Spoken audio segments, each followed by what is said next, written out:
لیکن تم سے اب سہا نہیں جاتا. ایک بار سوال کرنے کے بعد پھر دوسری بار وہ سوال کرے تو کہتے ہو بھولنے لگ گئے باپ ہمارے, بیمار ہو گئے ہیں, لوگوں کے سامنے نہیں لاتے, بے عزتی ہو جائے گی. اے میرے عزیزو, جس رسول نے فرمایا تمہاری جنت ان کے قدموں میں ہے, ہاں ماں کے قدموں میں جنت ہے اور باپ جنت کا دروازہ ہے. میرے عزیزو, اس کے بعد اسی پارے میں میں جلدی جلدی عرض کر دیتا ہوں, اللہ تبارک و تعالیٰ نے بہت ہی اہم باتیں بیان فرمائی. فرماتا ہے وَقَضَىٰ رَبُّكَ أَلَّا تَعْبُدُوا إِلَّا إِيَّاهُ وَبِالْوَالِدَيْنِ إِحْسَانًا. تمہارے رب نے یہ فیصلہ فرما دیا کہ اللہ کے سوا تم کسی کی عبادت نہیں کرو گے اور اپنے ماں باپ کے ساتھ اچھا سلوک کرو گے. رب کے بعد اچھا سلوک کرنے کا حکم اللہ نے ماں باپ کے ساتھ کیا. اما یبلغن عندک الکبر احدہما او کلاہما, اگر ان دونوں ماں باپ میں سے کوئی ایک بڑھاپے کو پہنچا یا دونوں بوڑھے ہو گئے, فلا تقل لہما اف, ان کو اف تک نہ کہو, ولا تنہرہما, اور انہیں جھڑک کر بات نہ کرو, وقل لہما قولا کریما, جب بھی ان سے بات کرنا تو نرمی سے بات کرو. اکثر لوگ یہاں مات کھا جاتے ہیں. ہاں بہت سارے لوگ جوانی میں تو اپنے ماں باپ کی عزت کر لے جاتے ہیں, جب ماں باپ بوڑھے ہو جائیں اور تم جوان ہو گئے ہو اس وقت عزت کر کے دکھاؤ, یہ کمال کی بات ہے. پھر تمہیں سمجھ میں آئے گا کہ تم حقیقت میں مرد ہو یا نہیں ہو. ہاں حقیقت میں تمہاری پرورش کیسی ہے سمجھ میں آئے گا. بڑھاپا آ گیا ہو, ایک چیز کو بار بار وہ پوچھ رہا ہو, باپ ایک چیز کو بار بار بھول جاتا ہو, ماں بوڑھی ہے اٹھ نہیں سکتی, بار بار پوچھتی ہے یہ کہاں ہے وہ کہاں ہے, تم جھڑک دیتے ہو, اماں ابھی تو پوچھا تھا جواب تو دیا میں نے, کتنی بار پوچھتی ہو, تمہیں پتا نہیں تم بچپن میں اس ماں سے جتنی بار پوچھتے تھے وہ ہر بار جواب دیتی. اپنے باپ سے پوچھو, جب تم چھوٹے تھے کسی چیز کو دیکھ کر بار بار پوچھتے تھے, باپ تمہیں بار بار بتاتا تھا, لیکن تم سے اب سہا نہیں جاتا. ایک بار سوال کرنے کے بعد پھر دوسری بار وہ سوال کرے تو کہتے ہو بھولنے لگ گئے باپ ہمارے, بیمار ہو گئے ہیں, لوگوں کے سامنے نہیں لاتے, بے عزتی ہو جائے گی. اے میرے عزیزو, جس رسول نے فرمایا تمہاری جنت ان کے قدموں میں ہے, ہاں ماں کے قدموں میں جنت ہے اور باپ جنت کا دروازہ ہے. دونوں میں سے ایک بھی ناراض ہوا تو تم نے دنیا میں جہنم خرید لیا ہے, دنیا میں تم نے جہنم خرید لیا ہے. حتیٰ کہ تمہیں یہ بھی نہ معلوم, حضور پاک صلی اللہ علیہ وسلم نے فرمایا اگر ماں باپ میں کوئی مر بھی گئے, انتقال کر گئے, ان کے حقوق یہ ہے کہ ہفتے میں ایک بار تم ان کی قبر پر جاؤ, قبر پر جاؤ. لوگ کہتے ہیں کیا رکھا ہے وہاں پر, نہیں, حقوق ان کے موت کے بعد بھی ختم نہیں ہوتے. ایک صحابی نے کہا کہ مجھے میری ماں کی قبر بھی نہیں معلوم, قبر بھی نہیں معلوم. حضور نے فرمایا ایک لکیر کھینچ لو اور اسے سمجھو کہ یہاں ماں ہے اور اس کی زیارت کرو. اندازہ کرو میرے عزیزو, والدین کے حقوق ختم نہیں ہو سکتے. میں پھر انشاءاللہ العزیز اس پر اور عرض کروں گا, آیتیں اور آئی ہیں قرآن پاک میں, وَلَا تَمْشِ فِي الْأَرْضِ مَرْحًا, اللہ فرماتا ہے زمین میں اکڑ کے مت چلو. اِنَّكَ لَن تَخْرِقَ الْأَرْضَ وَلَن تَبْلُغَ الْجِبَالَ طُولًا, تمہارے اکڑنے سے نہ زمین پھٹے گی نہ تم پہاڑوں سے بلند ہو سکتے ہو. دیکھو ان پہاڑوں کی طرف کتنے بلند ہیں, تم ان کے سامنے بہت بونے ہو, بہت ناٹے ہو. اس زمین کو دیکھو اس کی سختیاں کیسی ہیں, تمہارے اکڑنے کے لیے تمہارے پاس ہے کیا؟ تم ایک نطفے سے پیدا ہوئے, ایک ٹھوکر میں تم لنگڑے ہو سکتے ہو, لولے ہو سکتے ہو, تمہارے پاس کیا ہے؟ مولا علی کرم اللہ وجہہ الکریم کے پاس ایک شخص آیا اور کہا کہ حضور انسان کی بساط کتنی ہے, انسان کی طاقت کتنی ہے؟ تو انہوں نے فرمایا کہ کھڑے ہو جاؤ سامنے. کہا ایک ٹانگ اٹھاؤ, ایک پیر اٹھایا, وہ ایک پیر اٹھا کر کھڑا تھا تو حضرت علی نے کہا دوسرا بھی اٹھا لو. کہا کہ حضور دوسرا کیسے اٹھائے, اوندھے منہ گر جاؤں گا. کہا بس تیری بساط اتنی ہی ہے, اتنی ہی ہے طاقت کہ اگر دوسرا بھی اٹھاؤ گے تو اوندھے منہ گر جاؤ گے. ہمارے پاس میرے عزیزو اتنی چیزیں نہیں ہیں کہ ہم پوری دنیا میں ادھر سے ادھر نظام کو بدل سکیں. غرور اور گھمنڈ جب آتا ہے انسان کو, اللہ ڈھیل دیتا ہے. ہاں کچھ انسان ایسے ہیں جو زمینوں کے زمین فتح کر لیتے ہیں, مال بھی لے لیتے ہیں, حکومت بھی قائم کر لیتے ہیں, لیکن یہ صرف اور صرف رب کی ڈھیل کی وجہ سے. اور قرآن میں مولا فرماتا ہے ان کی طاقت ایسی ہے ان انسانوں کی کہ اگر ایک مکھی مر جائے تو اسے زندہ نہیں کر سکے گا, ایک مچھر مر جائے تو تم اسے زندہ نہیں کر سکو گے. تم کتنے کمزور ہو تمہیں پتہ بھی نہیں ہے. ہاں تمہاری دھڑکنیں جس دن رک گئی, تمہارے کروڑوں کی دولت لگا کر کے بھی تم سانسوں کو دوبارہ نہیں لا سکتے. میں نے ایک بڑی ہی عجیب و غریب بات پڑھی تھی. یہ کوریا کا غالباً ایک بہت بڑا امیر جس کی کمپنی ہے, مشہور موبائل کی کمپنی, دنیا میں سب سے زیادہ بکنے والے موبائل کی کمپنی کا مالک، جس کا حال یہ تھا کہ وہ جب چاہتا حکومتوں کو بدل دیتا تھا، اپنے ملک کی حکومت کو بدل دیتا، کبھی پریزیڈنٹ کو کبھی پرائم منسٹر کو ختم کر دیتا، اتنا پیسے کا مالک تھا. یہ ابھی زیادہ دن کی بات نہیں، 2012-13 کی بات ہے. اچانک اس شخص کو ایک بیماری لاحق ہوئی، بستر پر گر گیا، کوما میں چلا گیا، اور اس کا بیٹا موجود ہے، اور اس نے دنیا کے مہنگے ترین ڈاکٹروں کو بلایا، اور پر ڈے 100 کروڑ کا خرچ بھی اگر لگے اپنے باپ کو بولنے کے قابل بنا دے اور روٹی کھانے کے قابل بنا دے. 100 کروڑ پر ڈے خرچ کر کے بھی کوئی ایک ڈاکٹر نہ اسے بولنے کے قابل بنایا، نہ بات کرنے کے قابل، نہ روٹی کا ایک لقمہ کھانے کے قابل. 4 سال تک بستر پر پڑا رہا مردہ لاش کی طرح. 4 سال کے بعد کروڑوں ڈالر اس پر خرچ ہو چکے، پھر وہ دنیا سے نکل گیا، ختم ہو گیا. وہ شخص جس کا غرور یہ تھا کہ میں دنیا کی ہر چیز خرید سکتا ہوں، میں دنیا کی حکومتوں کو بدل سکتا ہوں، اپنے بستر سے اٹھنے کی طاقت نہیں تھی، اور سامنے موجود کسی ایک بندے سے ایک جملہ بات کرنے کی طاقت نہیں تھی. تم کیا سمجھتے ہو؟ اسی لیے میرے مولا کا فرمان سنو، زمین پر اکڑ کر مت چلو. آج یہ کفار و مشرکین جتنا ہماری زمین پر اکڑ رہے ہیں، ایک دن پکڑ آنے والی ہے، آئے گی پکڑ. ظالم اگر یہ سمجھتے ہیں کہ ان کے کاموں سے کوئی بے خبر ہے، سب کوئی نہیں دیکھ رہا ہے، اللہ رب العزت ہر کام سے باخبر ہے، دیکھ رہا ہے. تم ظلم کی انتہا کرتے جاؤ. غرور اور گھمنڈ آج نشہ کس کا؟ حکومت کا، تخت کا. ارے یہ تخت فرعون کے پاس بھی آیا، قارون، حامان، شداد، یہ اتنے بڑے بڑے لوگ ہیں دنیا کے جن کے پاس آدھی سے زیادہ دنیا موجود تھی. تمہارے پاس ابھی کچھ بھی نہیں ہے، تمہارے پاس ابھی کچھ بھی نہیں. ان لوگوں کے پاس اتنا سونا تھا کہ وہ جنتیں بنانے پر لگ گئے تھے دنیا میں. ایک اینٹ سونے کی، ایک اینٹ چاندی کی رکھ کر کے محلات بنا رہے تھے. تمہارے پاس ابھی کچھ نہیں آیا، اور رب ذوالجلال نے ان ظالموں کو مچھروں سے، پانیوں سے، ہواؤں سے ہلاک کیا ہے. اور آج یہ آتنک مچانے والے یہ سمجھتے ہیں کہ ہم جہاں چاہیں آگ لگا دیں گے، ہم جتنوں کو چاہیں گے مار دیں گے. تم اپنے ظلم کے کاموں کو جاری رکھو، انشاءاللہ العزیز. وہ دن یاد رکھنا کہ ہمارے بزرگوں نے فرمایا کہ اگر تم فرعون ہو تو موسیٰ بھی ضرور آئے گا. اگر تم نمرود ہو تو مچھر بھی تمہاری ہلاکت کے لیے آئے گا. اللہ رب العزت غرور کرنے والوں کو دنیا میں بھی سزا دیتا ہے، اور آخرت کے متعلق حکم ہے کہ ان کو چونٹیوں کی طرح بنایا جائے گا، چونٹیوں کی طرح.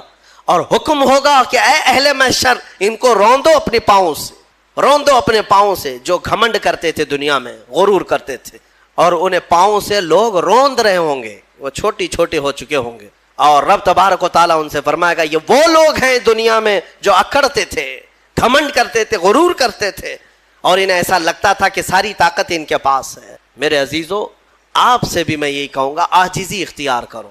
تواضع انکساری اچھی چیز ہے، اور کیسے پتا چلے؟ بڑھ کر کے سلام کیا کرو، چاہے چھوٹا ہو بڑا ہو. تمہارے دل میں کبر نہ آئے، غرور نہ آئے. ہر ایک کو اہمیت دیا کرو، اچھا کپڑے پہننے والا ہو کہ تنگ کپڑے پہننے والا ہو، غریب ہو کہ امیر ہو، فقیر ہو کہ غنی ہو، آپ اسے سلام میں پہل کریں، اسے مصافحہ کریں. حضرت ابوبکر صدیق رضی اللہ تعالیٰ عنہ کا حال یہ تھا کہ کوڑ کی بیماری والا، کوڑ کی بیماری جس سے لوگ بھاگتے ہیں، وہ بھی اگر آتا تو حضرت ابوبکر صدیق دسترخوان پہ اپنے بغل میں بٹھاتے تھے اور اپنے برتن سے کھلاتے تھے. یہ نہیں ہے، حالانکہ حدیث پاک میں بچنے کا حکم دیا گیا ہے، لیکن صرف اور صرف تواضع انکساری کے طور پر. تواضع اور انکساری انسان کو بلند بناتی ہے. اسی لیے حکیموں نے کہا ہے جس شاخ میں پھل ہوتے ہیں وہ جھکی رہتی ہے، پھل ہوں تو ٹہنی جھکی رہتی ہے، اور جس شاخ میں پھل نہیں ہے تو اکڑی رہتی ہے، تنی رہتی ہے. اگر تمہارے اندر اخلاق اچھے ہیں تو جھکے رہو گے، اور اخلاق نہیں ہے تو اکڑے رہو گے. غرور و تکبر بغیر اخلاق والوں کے آتے ہیں. اور تفسیر میں آج جو اہم بات عرض کرنی تھی وہ سورۃ الکہف کی ہے. وقت لمبا ہو چکا، مختصر عرض کر دوں. سورہ کہف اس کی بڑی فضیلت آئی ہے، حدیث پاک میں ہے جو جمعہ کے دن سورہ کہف کی تلاوت کرے گا اللہ تعالیٰ اس کے گھر سے خانہ کعبہ تک ایک نور کا راستہ پیدا فرمائے گا. اور ایک حدیث میں ہے اس جمعہ سے لے کر اگلے جمعہ تک جو کچھ بھی اس کی خطائیں ہیں اللہ معاف فرمائے گا۔ سورہ کہف کی تلاوت، 2 فائدے بتائے۔ تیسرا سنو، سورہ کہف کی شروع کی 10 آیتیں جسے یاد ہو گئیں، سورہ کہف کی شروع کی 10 آیتیں جسے یاد ہو گئیں، میرے آقا فرماتے ہیں دنیا کا سب سے بڑا فتنہ دجال، اللہ اس سے بھی اسے محفوظ رکھے گا۔ دجال کے فتنے سے محفوظ رہنے کے لیے سورہ کہف کی تلاوت ہر جمعہ کیا کرو، گھروں میں یا تو پھر کسی کی اچھی قرأت میں سنا کرو، تاکہ دونوں ثواب برابر ہیں، تلاوت کرنے کے اور سننے کے ثواب ہیں۔ کہف ایک غار کا ذکر ہے جس میں اللہ تعالیٰ نے چند ایمان والوں کی فضیلت بیان کی ہے۔ عیسیٰ علیہ السلام کے زمانے کے 300 سال بعد، آپ کو آسمانوں سے اوپر اٹھا لیے جانے کے 300 سال بعد لوگوں میں عقیدہ بگڑ گیا تھا۔ ایک بادشاہ آیا تھا جس کا نام دقیانوس تھا، اور وہ ظالم تھا، اور وہ لوگوں کا عقیدہ بدل رہا تھا، اور یہاں تک کہ وہ اپنے لیے سجدہ کرواتا، اپنی خدائی کا اعلان کر رہا تھا، یا پھر بتوں کی پرستی شروع ہو گئی۔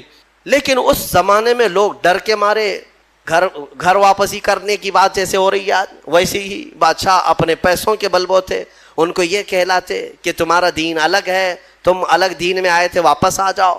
دھرم پریورتن بدل رہا تھا، کئی بدل چکے تھے، پیسوں کے لیے کچھ لوگ بدلتے ہیں، طاقت کے لیے کچھ لوگ بدلتے ہیں، ڈر سے کچھ لوگ بدلتے ہیں، لیکن جو اللہ والے ہیں وہ ہر زمانے میں قائم رہتے ہیں۔ بادشاہ کے کچھ وزیروں میں لوگ تھے جن کی تعداد 7 اور بعض روایتوں میں 8، اللہ بہتر جانتا ہے ان کی تعداد کتنی تھی۔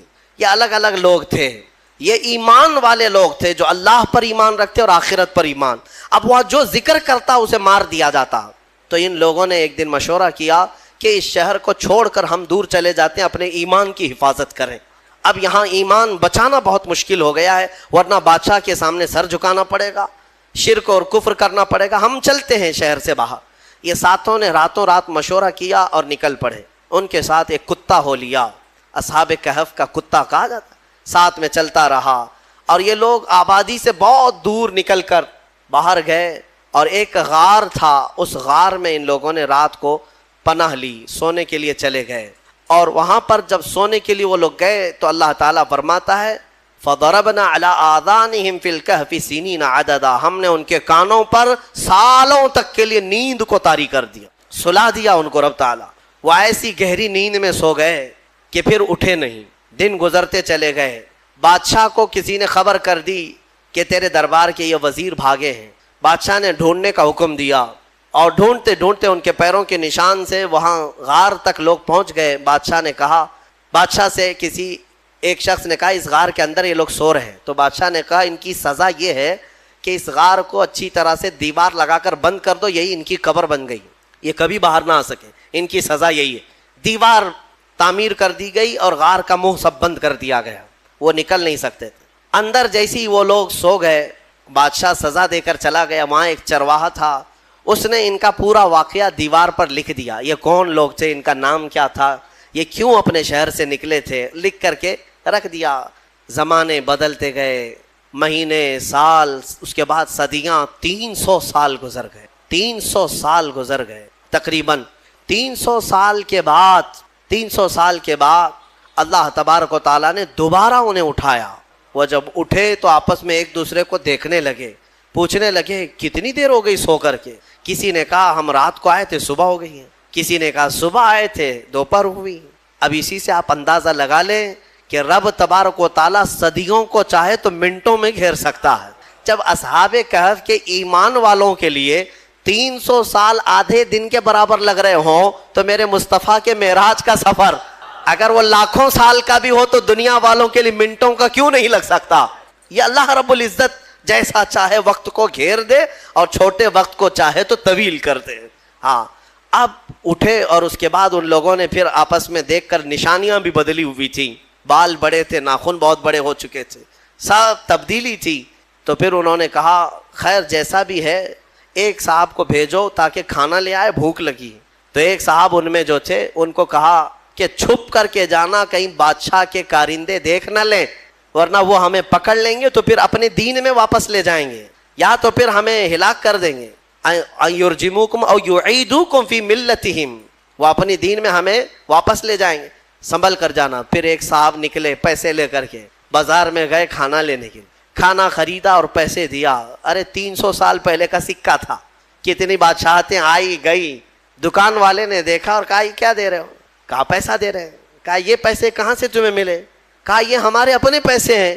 دکان والے کو شک ہوا کہ اس کو شاید پرانا کوئی خزانہ ہاتھ لگا ہوگا، کیونکہ سونے کے سکے ہوتے تھے پہلے، چاندی کے سونے کے سکے، یہی کرنسی ہوتی تھی۔ یہ نوٹوں کی، یہ یہودیوں کی کرنسی جس کو آج ہم استعمال کر رہے ہیں، اصل جو کرنسی تھی وہ سونے اور چاندی کی ہوا کرتی۔ تو پھر دکان والے نے اس صاحب کو جو اصحاب کہف میں ہیں دکان پر ہی کھڑا کیا اور اندر سے جا کر کے بادشاہ کی پولیس کو خبر کر دیا۔ اس وقت جو بادشاہ تھا اس کا نام بیدروس تھا، وہ ایمان والا تھا اور وہ اللہ کی بارگاہ میں دعا کر رہا تھا، روز دعا کرتا تھا کہ اے مولا میری قوم گمراہ ہو رہی ہے، یا آخرت پر یقین نہیں کر رہی ہے، مرنے کے بعد دوبارہ زندہ ہونے پر یقین نہیں کر رہی ہے، تو کوئی ایسی نشانی دکھا دے کہ ان کا عقیدہ مضبوط ہو جائے۔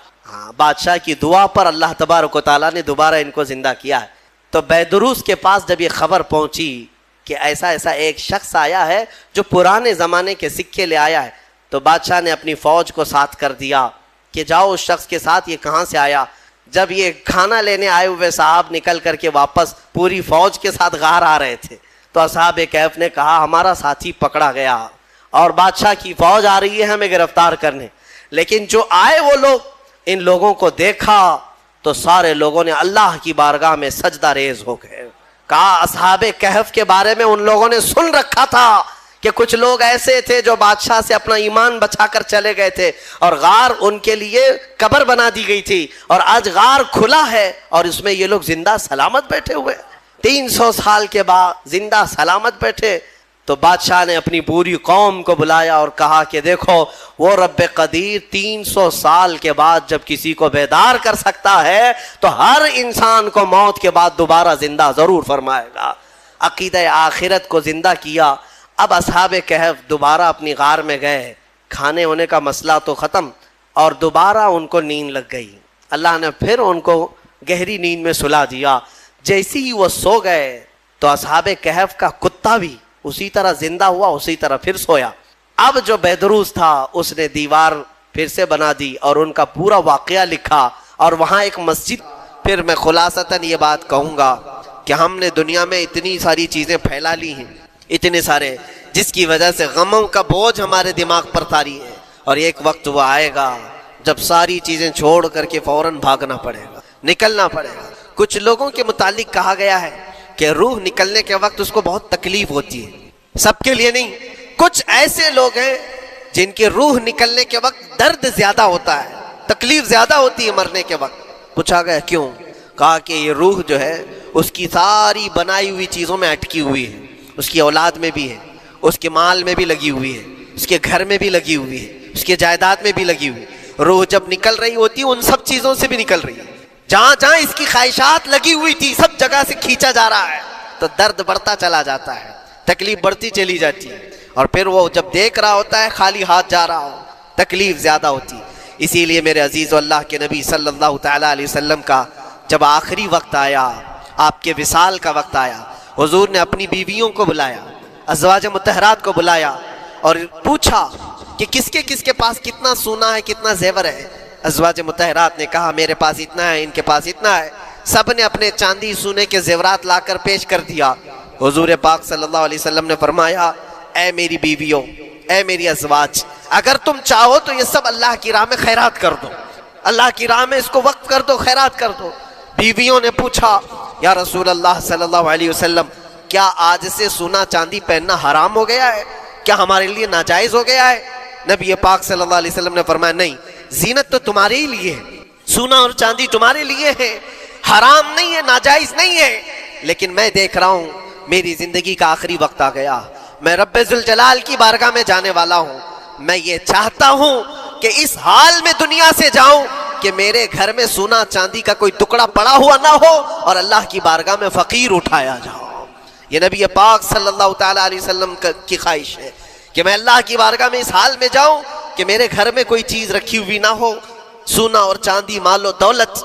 کیونکہ میرے عزیزو اسی سے اندازہ کرو انسان اپنی خواہشات میں اتنا گھر جاتا ہے کہ اس سے نکلنا اس کے لیے مشکل ہوتا ہے، اور روح نکلنے کے وقت یہی تو تکلیف ہوتی ہے کہ کہاں کہاں کیا کیا بنایا تھا، کتنا جمع کیا تھا، حساب کرتے کرتے اس کی روح نکل جاتی ہے۔ ہم نے دیکھا ہے، میں اپنا ایک تجربہ بتاتا ہوں۔ عمرہ سے ہم واپس آ رہے تھے، 40 لوگوں کا قافلہ تھا، ایئرپورٹ پر پہنچے، بہت تاخیر ہو چکی تھی اور فلائٹ کا وقت بہت کم رہ گیا تھا، اور حاجی لوگ ماشاءاللہ جاتے ہیں تو خوب بھر بھر کر کے سامان بھی لیتے ہیں، کیا کیا سامان تھے سب کے پاس، اور ہمارا بار بار جانا آنا ہوتا ہے، میں کبھی کوئی زیادہ چیزیں رکھتا نہیں۔ ہم تو آگے نکلے، گروپ پورا تھا اور سارے لوگ سامان لے کر کھڑے تھے، وقت گزرتا گیا، فلائٹ جہاں چیک ان ہو رہا تھا سامان، انہوں نے کہا کہ 25 کلو سے زیادہ کا الاؤڈ نہیں ہے، اور یہاں 40 کلو لے کر بیٹھے ہوئے تھے، میرا تو تھوڑا سا لے لے، تیرا تو تھوڑا سا لے لے، ایک دوسرے کو پیش کر رہے ہیں۔